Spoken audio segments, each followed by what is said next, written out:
All systems go. Clear for liftoff.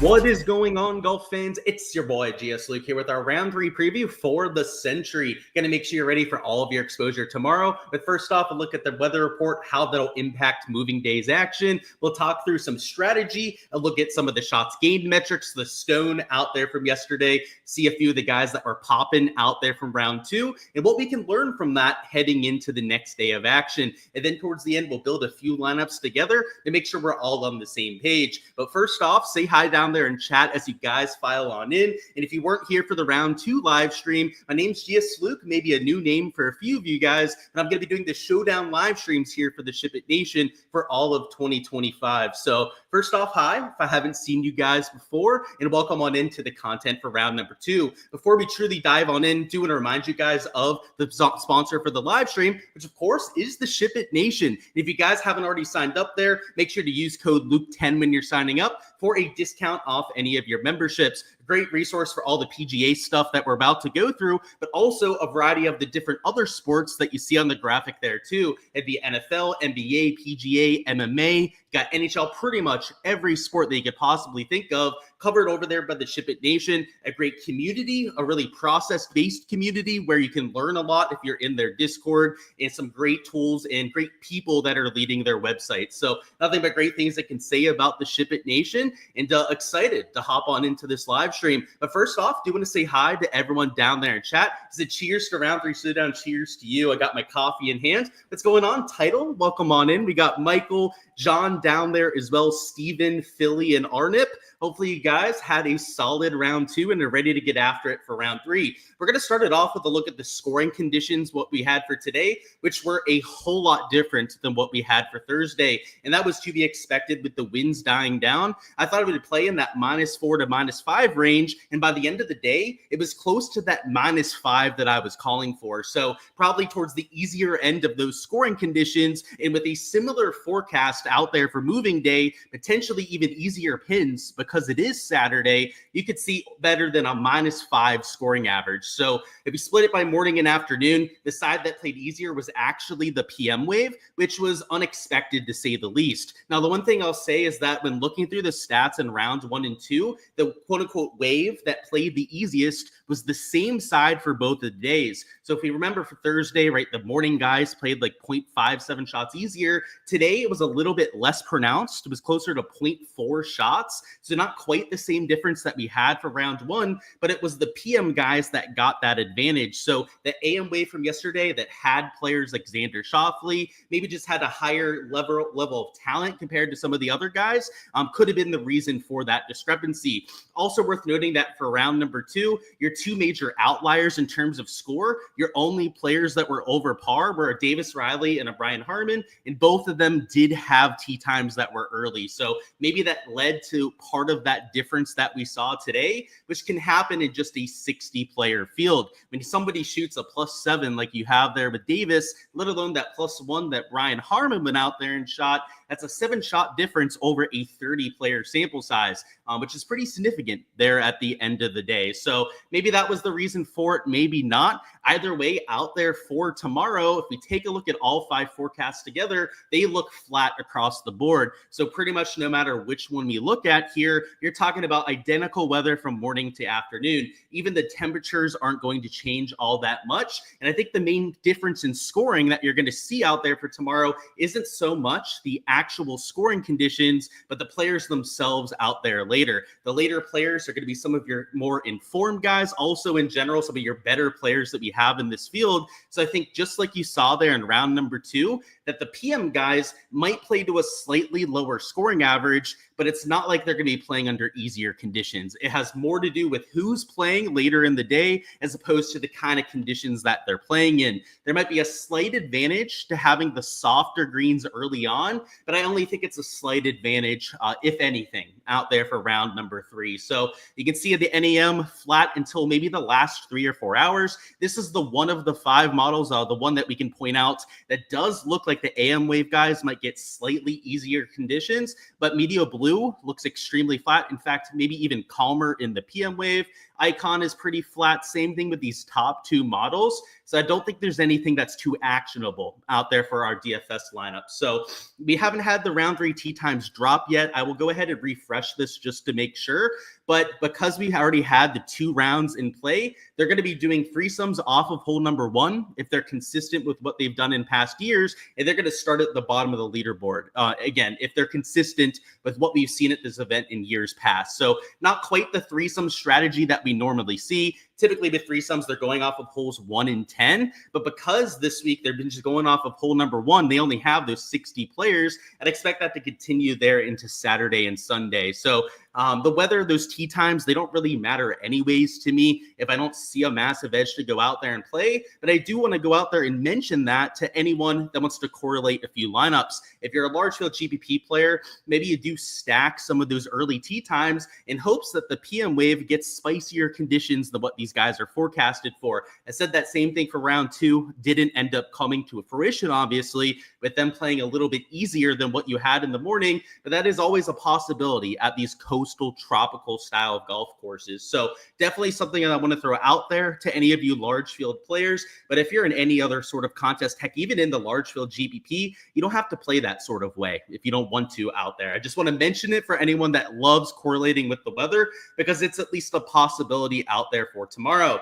The next thing I want to point out, guys, is the other part of our process. The weather is important, not a huge part of our process for tomorrow, but the research process is a whole lot of fun when it comes to PGA DFS. And a few things I want to point out on here, and this is the round 2 stone, by the way, for what we had for the Sentry, is a few guys that were popping on the stone that were obvious plays out there for round 2 showdown that if you played, you're probably pretty happy about it. So the first one I want to point out here is this True Approach Delta category.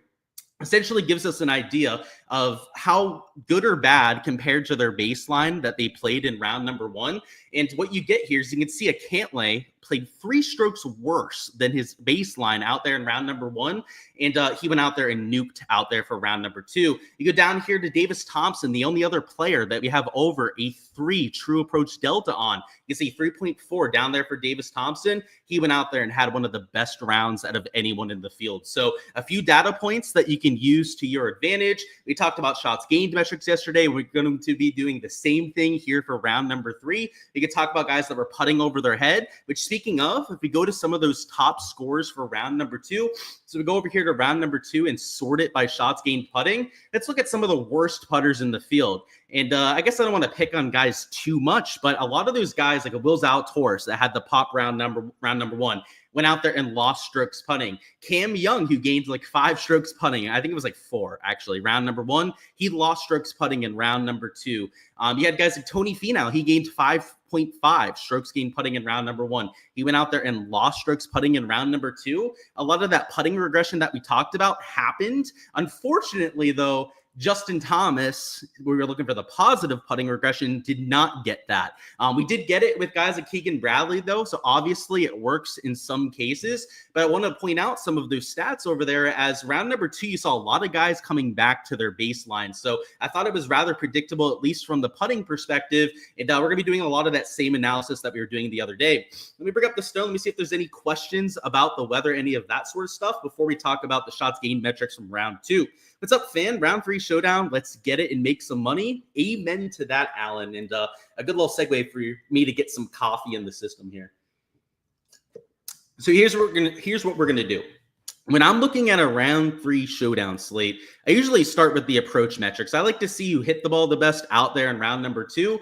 I can look at the rounds 1 and 2. We'll probably do that here in a second, but I just want to look at round number 2 because round 1, especially at the Sentry, guys can be rusty. They've been off for 3-4 months. Round number 1 is almost a mulligan for players. Round 2 is where you really learn how a player's hitting it. And for example, I think a JT Poston is a great case study for this. So let's bring up JT Poston over here, who today went out there and hit the absolute cover off the golf ball, gained over 2 strokes out there on approach. Off the tee was just under a stroke gain, so some pretty solid stuff. If we take a look at round number 1, though, he lost 2 strokes on approach. He lost about a stroke off the tee. I like to see these kind of players like a Poston that turned it around from round 1 to round 2. If we take a look at their stats over days 1 and 2, they aren't all that impressive because you have the round 1 performance really dragging it down. Like, for example, his approach and off the tee are about a neutral if you take a look at days 1 and 2. But what we can gather from taking a look at these results is that he's figuring something out there with the ball striking. The round today in terms of his putting was a neutral in that category. Round 1, he lost strokes putting, which is very atypical for JT Poston. But round 2 was just a little bit better. I would argue, though, that he's got a lot more room for improvement as he's one of the best Bermuda grass putters that we have in this entire field.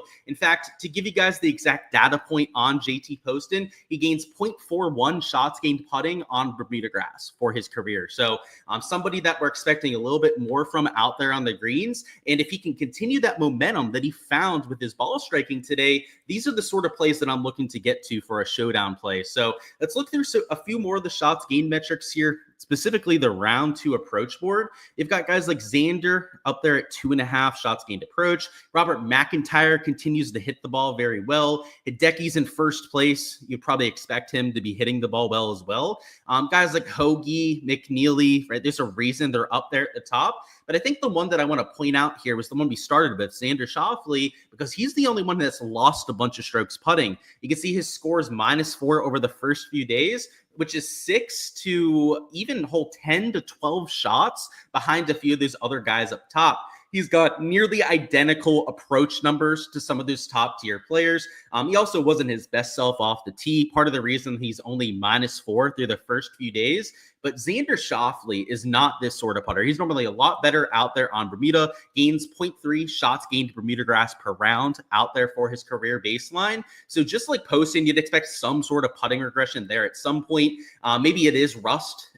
The Sentry is infamous for that, guys coming back and having some issues. Xander Schauffele, what I was worried about this weekend, he's a core play for me, so I still played him despite this worry, was the new equipment. He's changed driver. He changed 3-wood out there for 2025. He's playing the new Elite Callaway driver that they came out with, and his off the tee numbers have been a little bit sketchy, but his long iron numbers and his approach numbers in general, he changed up his wedges as well. I think he's playing the Callaway Opus or something like that out here in 2025. They said it on the broadcast. Can't quite remember the name, but he changed up a lot of his equipment, yet he's still playing really well on approach. So you would have thought that that was the category that may have struggled when you're changing all that equipment, but it's actually been the putter that has been the main cause for concern. So I would argue that there's a good chance that he can turn that around. It's not like the equipment is causing him troubles. He's going to have a hard time changing in event. The ball striking has been pretty decent over the first few days. And to show you what I'm going to look at here with Xander, let's bring him up individually so we can focus on him.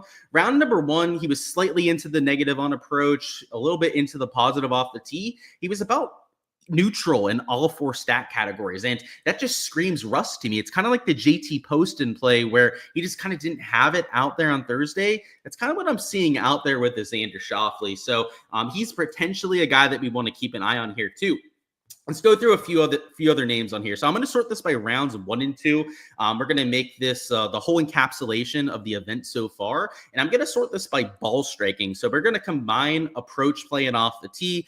That's what shots gained ball striking stands for. McNeely's at the top. You got Hideki number 2. Guys you'd expect to see there. But here's Johnny Vegas gaining 5 strokes ball striking, slightly into the negative with the putter, the kind of player that if he can flip that out here or one of the last 2 days could go from shooting -5 like he has the first 2 rounds to something like -7 to -8. So I would say that Johnny Vegas would be a sleeping giant with that kind of stat profile.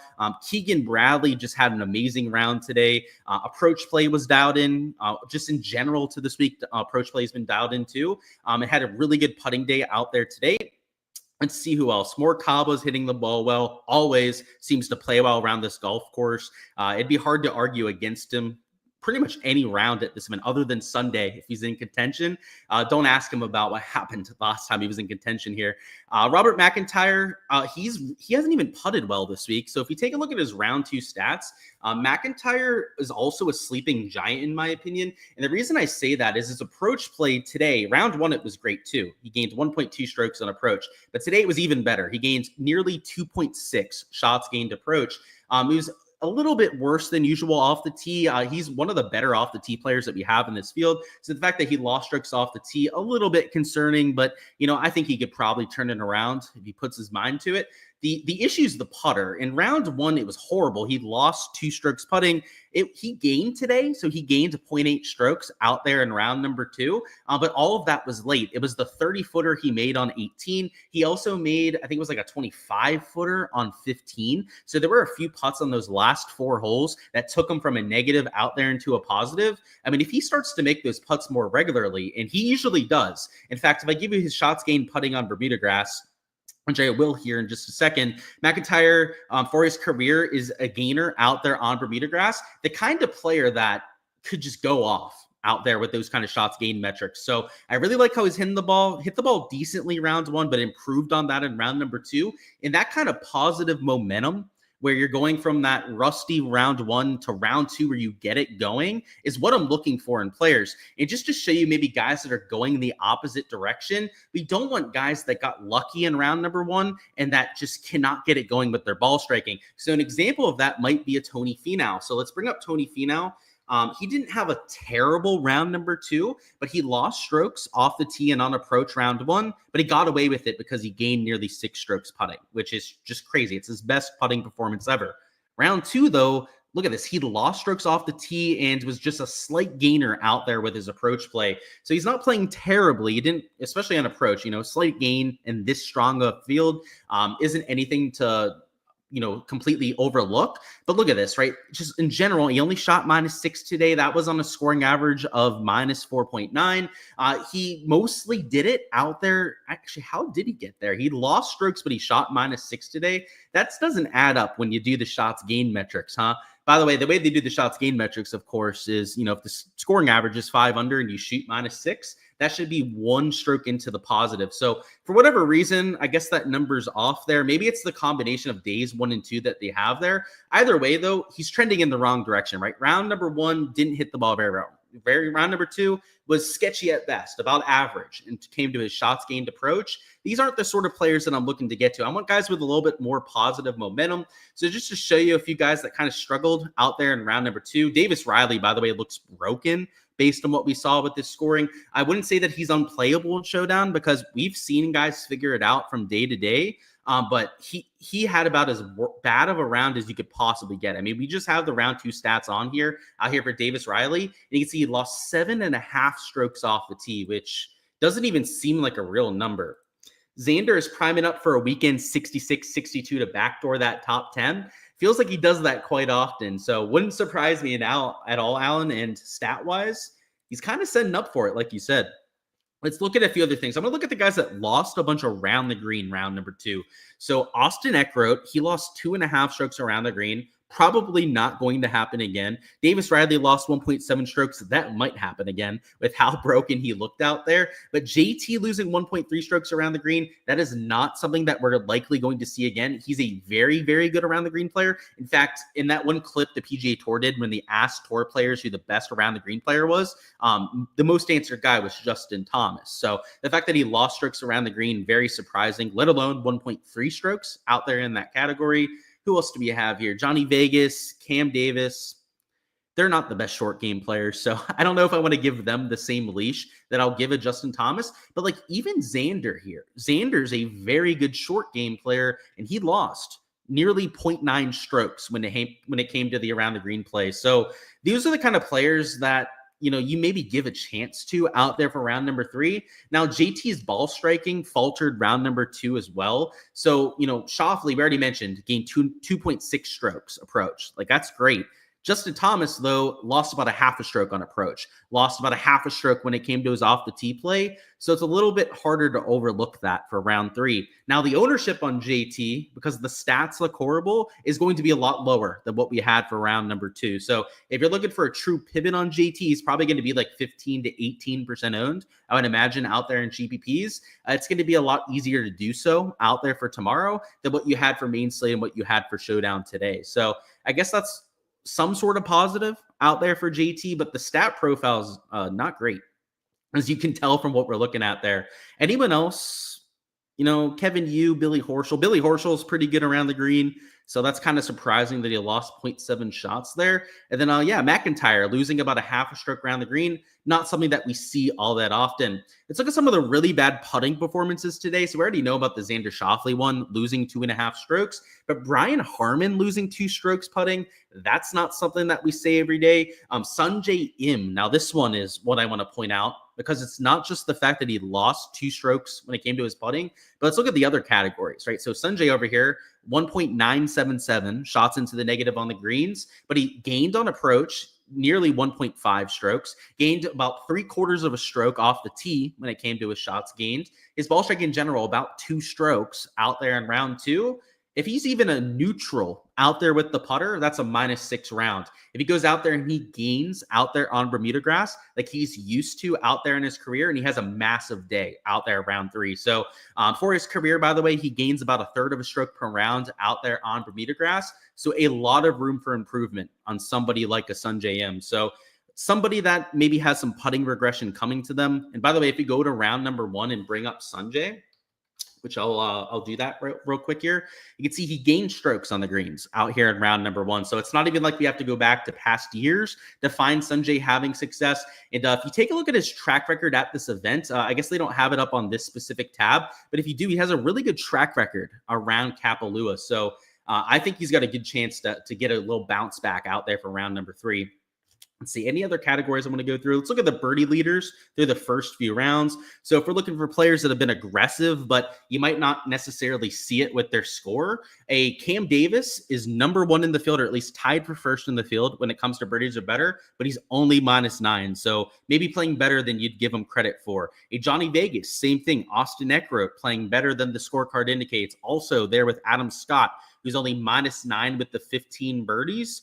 Any crazy examples? I guess Poston at -8 is notable. Same thing with Matt Fitzpatrick, been posting quite a bit of birdie production. And then maybe the biggest outlier of them all, or at least I guess there's 2 of them we can point out here. It'd be Justin Thomas, who has 12 birdies, 6 per round, and is only -4. And then Rafael Campos, who's only -2, despite having 11 birdies through 2 rounds. That tells us that these players are a lot closer than the stats would indicate, which is kind of the tough thing with Justin Thomas. I haven't finalized my player pool for round 3 quite yet. I have a few core plays that I'm going to share with you guys here in just a few minutes. But Justin Thomas is somebody that I'm on the fence on. So I guess I'm going to ask Chad about this. Your thoughts on Justin Thomas? The stats don't look great. I mean, we just looked at them before, right? He was a core play that I told you about, guys, yesterday that sucked, right? So it's kind of, leaves a bad taste in your mouth. You're not sure if you want to get to him out there for round number 3. The stats aren't great. Lost on approach, lost off the tee, but made 5 birdies or better today, which is decent. It's not great. It's 1 less than the average, but you would have thought he did a whole lot worse based on the stats that he's putting up. And that was despite even losing strokes with the putter. Like I feel like there's upside there on a player that has to go for broke. Maybe it's the JT stand in me that's saying that. I guess that's why I'm asking the chat, but that's a low owned, high upside play, I'd say, in my opinion. And that's what you're getting with these birdie or better boards, right? If we go through this over here, we can get a gauge for the guys that are putting up the kind of birdie production we're looking for, just maybe not getting it done with the bogey avoidance. What else? I want to look at green regulation percentage. Maybe guys that are hitting greens but just not converting on some of those putts. Nick Dunlop. This is one player that we're actually going to talk about here in a minute. I guess hint at one of those core plays. Look at this green regulation rate. He's at an 89% rate, which by the way is number 3 in the field. And he's the only guy who's not playing well. I mean, he's even par. Everyone else around him is like minus 14, 15 at the top. At the very worst is like minus 6 to minus 10 up there towards the top end of the board. Feels like Dunlop has been the victim of a few really bad blow-up holes. That was the case out there today for sure. You can see the 2 doubles out there on his scorecard. He's also not taking advantage of the par 5s, which is atypical of his kind of skill set. He's a high birdie percentage player, long off the tee, really good Bermuda grass putter. So again, hint, hint, we're going to be talking about him here in just a minute. Could be a play that we're getting to out here for round number 3, which speaking of, let me go ahead and just bring that up for you guys. So what we're going to do now is we're going to go through a few core plays that I'm getting to myself. As per usual with these, does not mean that you have to tail them yourself. If you agree with my reasoning on them, you want to go out there and play them, then by all means, right? Go out there and use them in lineups. But this is more so to give you guys a peek behind my process and what I'm looking for in players. What are the stats that are getting me onto specific plays so that you can take bits and pieces of that and incorporate it into your own process. So let me get a sip of coffee, see if there's any questions. And by the way, I want to know your take on JT, so let me know down there in the chat. Thoughts on Adam Scott? So let me take a look at the stats for you real quick. So Adam Scott had a really good round 1, especially with his approach play. He gained 2.5 strokes on approach. Round number 2, he fell off in pretty much every category. He was a loser in every category but around the green. So that isn't a really positive sign, but it's not a death sentence either. If we take a look at the round from Thursday, it was into the positive in every category but the putter. In round number 2, though he wasn't into the positive with the putter, he was a little bit closer to neutral out there in that category. In round 2, he did have 7 birdies or better as well. So kind of like a JT, the stats don't look great on Adam Scott, but round 1, he hit the ball well. Round 2, he made 7 birdies. Like, I don't think we can completely discount that. I think he's in play out there for laps. Maybe not my favorite option just because the stats aren't great, but he's an option. What about Straka? Let me take a look. So good old Sepp Straka, he played well on approach round 1. That was part of the reason I was looking at him. So round 1, he gained on approach, gained off the tee, and gained 2 strokes with the putter. Today, he gained on approach, gained off the tee. Gained across the board, actually. So if you guys were watching the coverage, you probably saw that he made like 7 straight birdies on his back 9. So pretty impressive stuff out there for Sepp Straka.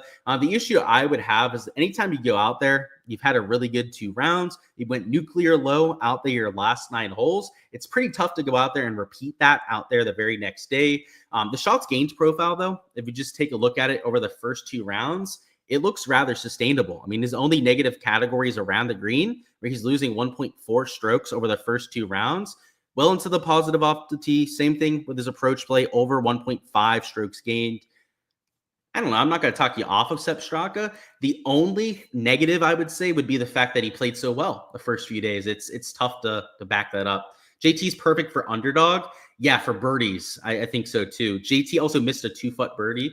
Yeah, he missed a few that were inexcusable. He had the 2-footer that he missed. He was missing like 10 to 12 footers all day, which at this golf course, people make a ton of those kinds of putts, which you just can't do at a course that you're going to have to get to 20, 30 under par. We'll have to see. You're saying perfect for underdog. I think you might have the right play for it. Is Peter Malnati the craziest round 3 play for trying to get stud heavy? So I would avoid Malnati. So I played some Malnati out there for round 2 showdown. He was one of my punts down there towards the bottom because he had an early tee time.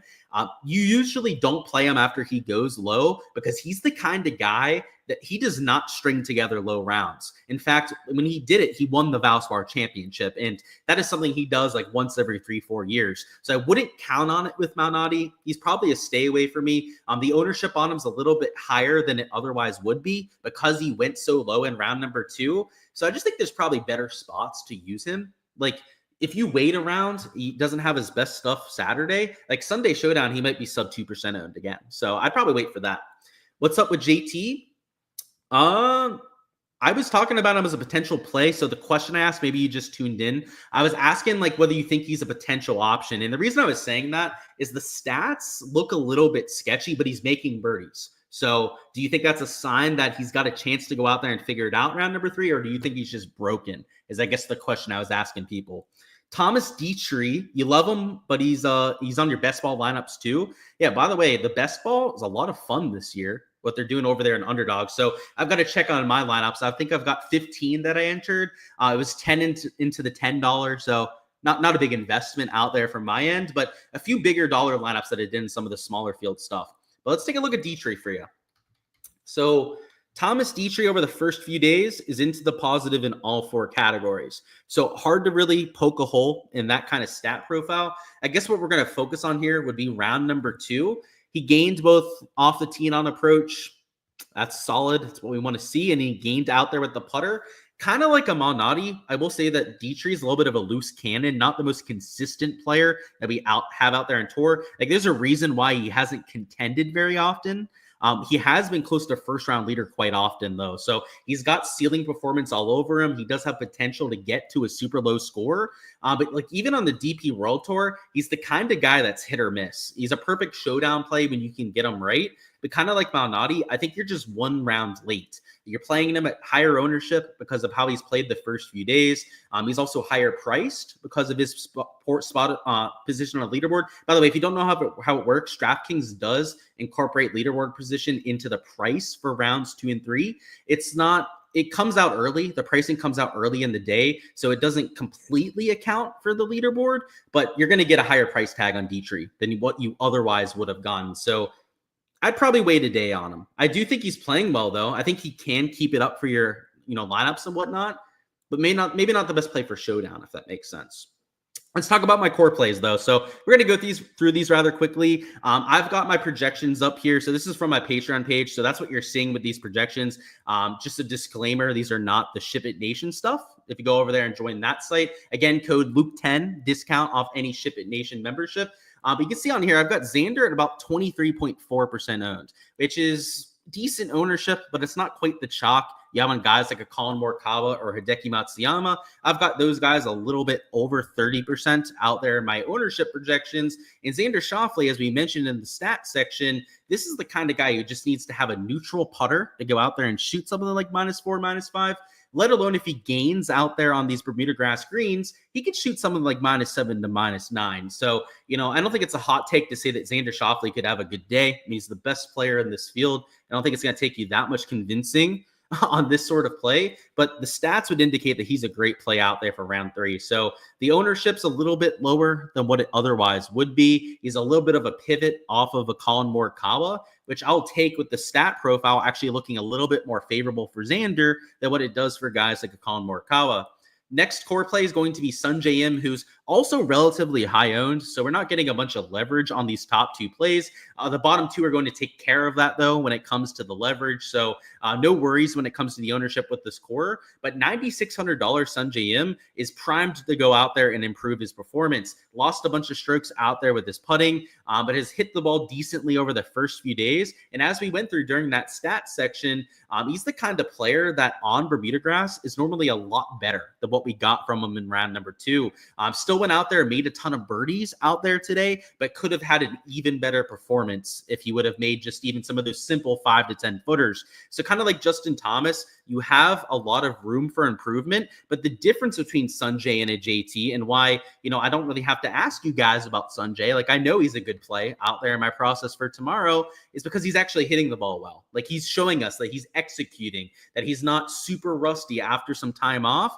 JT has told us that he had the kid, so he's been spending a little bit less time out there practicing. Maybe that's why he's been a little bit more rusty than some of these other players out there. So my core plays, I'm looking for players that are a little bit more foolproof. Xander Schauffele is the best player in the field. Enough said right there. But guys like Sungjae Im, the stats are a lot better than what the scorecard would indicate. And he is getting some ownership. He's -10, so it's not like he's playing terribly. But I would argue that Sungjae Im could easily be closer to -14 or -15. And if he were, he'd probably be 30% plus owned. And then for our last two plays, this is where a little bit of the leverage is coming in my core. I've got JT Poston as the first option in. So round one, as I mentioned, not his best stuff, but out there in round two, gained off the tee and gained a bunch of strokes out there with his irons, which is kind of what we're looking for in JT Poston. He's a streaky player when it comes to the ball striking, but almost always one of the best putters that we have on the PGA Tour. You can see in the Bermuda grass category, gains nearly half a stroke per round. And in round two, did not have his best stuff when it came to the greens. So if he can start to make some of those 15 to 20 footers that he has patented, I mean, this guy makes so many of those 15 to 25 footers that you would just not believe it if you take a look at his shot trails. He hasn't really done that quite yet, though. So Bermuda grass is his favorite surface as well. He's coming into this week gaining a bunch of strokes out there with his ball striking. He tore it up on the fall swing, which was weaker field competition, but he was hitting the ball beautifully, and you can't even discount that even in a weaker field event. And then the last play we're going to get to here is the one that is the least stat-based, but you're going to have a few guys in your player pool that you're using as pure bounce-back candidates. The one stat that we saw, it actually didn't know about it until we looked it up over there and bet the number, was that he had such a high green and regulation rate. But what I like with Nick Dunlap is his pure firepower, his pure horsepower to go out there and make birdies. This is a long player off the tee, so he can take advantage of the drivable par fours that you have at this course. He's got the length for the par fives as well. And you can see over here on Bermuda grass, he makes a ton of putts over on Bermuda. He gains over half a stroke per round over there on Bermuda grass surface. And he's the sort of player to this point of the week who's made some birdies, but he's given it all away with doubles and triples. First round, it was a lot of big numbers. It was 2 doubles over there in round number 2. And he's even par to this point. So he's going to have one of the earliest tee times of the day. He's going to have pristine conditions. It's going to be calm all day. So it's not so much the wind that's the big determining factor, but he's going to have soft greens to go out there and throw some darts. And at even par, he's got nothing to lose. I mean, you get paid money for finishing in last at this event. So you might as well go out there, go balls to the wall, and try and make as many birdies as humanly possible for your showdown lineup. So at $7,100, he's going to be a key differentiator that I'm using down low, and gives you a good idea of some of the shots in the dark that I'm taking. And I say shot in the dark because he's even par. He's played terribly to this point. There's not that much evidence that he's going to turn it around, but showdown golf in general is an extremely volatile sport, especially when you have guys that have been on break for maybe a month and a half. You're going to have guys that start off a little bit slow, and then as the week goes on, start to get their footing under them once again. So I think a Dunlap's a perfect candidate for that. He's one of the highest birdie percentage players that we have in this field. Top 20 on the PGA Tour for 2024 out there in his rookie season, and he's going to be sub 10% owned. They're at 7.5%. So there you had some chalk up top, right? Guys that are 20% plus owned with Xander and a Sun JM. I don't have to worry about that when I'm building around guys. They're going to get me different in a Poston and a Dunlop down low. So hopefully gives you guys an idea of some of the plays that I'm looking to get to. Some of them are stat-based, looking for putting regression like you have with these top two. Some of them are trying to tail guys that have positive momentum with their ball striking. And sometimes it's just taking players that make a ton of birdies. Sometimes it's that simple over there for your round 3 showdown. And that's a glimpse behind the process over there on my end. And see if there's any questions. And if not, we're going to do some lineup construction stuff and then head on out of here. Thoughts on Windy C for a nuke round? So I think the best way to go over that would be to bring it up on Bet the Number. So let's go over some Wyndham Clark stuff. I thought he had that nuke round today, which he kind of did. If you take a look at his round 2, he had 9 birdies or better and no bogeys or worse. He gained a little on approach, gained a bunch off the tee and with the putter, which was kind of what we expected. I mentioned that on the round 2 live stream. He had lost strokes with the putter, which is very atypical for Wyndham Clark, but round number 2 completely turned that around. I could see him continuing it. Usually when he figures out the putter at a golf course, he'll continue that for the rest of the week. So when you see him gaining 2.5 strokes putting, a lot of times I would call that a red flag for a player. But one of the few players that I would say it's not a huge red flag for would be a Wyndham Clark. He's an extremely streaky player. He's a feel-based player when it comes to his putting. And when he gets the green speeds down, he gets the undulation down at a specific golf course, you see him run the table. So that's why sometimes, by the way, on Sundays, he has those nuke rounds because he gets the greens, he gets the golf course down by Sunday, and you can see him go out there and just make everything. So Wyndham Clark, I'm not against playing. I think he was a better play for round 2 showdown just because he was lower owned than what you're going to have for round 3. And I guess just to give you guys a glimpse behind the projections, let me actually bring up my uncensored projection sheet over here on the other tab. And I have Wyndham Clark at just under 18% ownership. So it's not like he's going to be mega chalky out there for tomorrow, but he's definitely a little bit more popular than what you had for round 2. It's split tees, a good catch. So we didn't have the tee times before, and it is split tees. So let's see. Wow, okay, that's kind of surprising. I'm not really sure the reasoning for that. Maybe it's to not compete with football as much, but they're starting the game at the same time as the football game. So I guess it's not really doing that. It is going to end the round sooner, though, so I'm not against it from the content angle. We'll be able to get started on my projections, all of that a little bit earlier. Doesn't change our process, though, right? I'm not really looking at specific tee times when it comes to my exposure. It does, I guess, impact it if you were looking to stack out there with your weather waves. If you're looking to go after some of those early guys, try and get soft conditions, you just can't do it anymore, right? The middle of the pack guys are going off early, and the split between tee times is now less than 2 hours. Your first tee time is 1:12 p.m. Your last tee time is 3 p.m. Eastern time. So this is not what they've done historically at this event. It is a signature event now, so perhaps they have to treat it a little bit differently. The signature events, they try to make them as fair as possible, of course, because they account for so many FedEx Cup points, and everyone is guaranteed FedEx Cup points out here in these kind of events. So maybe that's why they did it, but it takes away the weather edge if you were looking to play that. Doesn't really change my process whatsoever, but yeah, I guess a good catch for the live stream for sure. Not sure if it's a good thing, though. I would have rather had it the other way around, just to correlate 4 or 5 lamps for the hell of it. But hey, you don't always get what you want, right? That's life for you.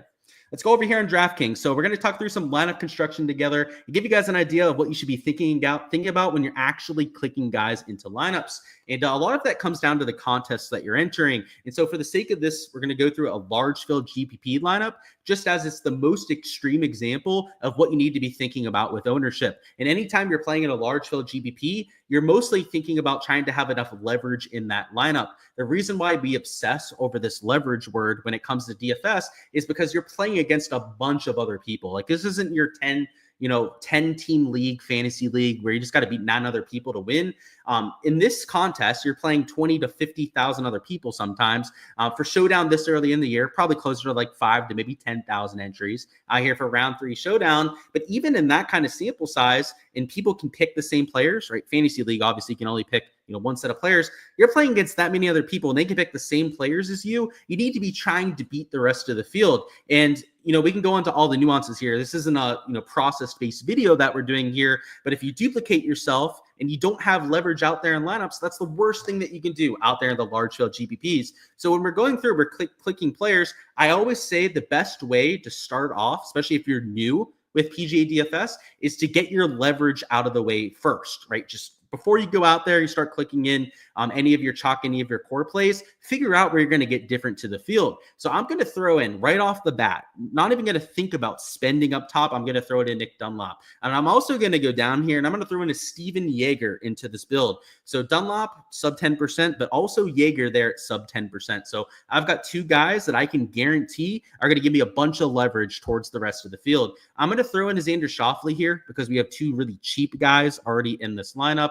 And then I'm also going to throw in a slightly higher owned player here with Sungjae Im as well. So we've got 25% there with Schauffele and Im, obviously core plays that I talked about before. But because we have Dunlop and Jaeger in here, I'm not that worried about my leverage with my last 2 spots. If we had started with Schauffele's, Sungjae Im at the top and maybe taken a 7-8K guy that was like 15, maybe 20% owned, we'd be really worried about our ownership with our last 2 spots. But because we found 2 guys down low that we knew we were comfortable playing at low ownership, now we have a lot less stress with our last 2 spots. So you go down here, maybe you throw in a McIntyre because of his really good approach numbers. You round off this lineup with a Max Homa because you think that he looks really good this week, looks like the old Max Homa.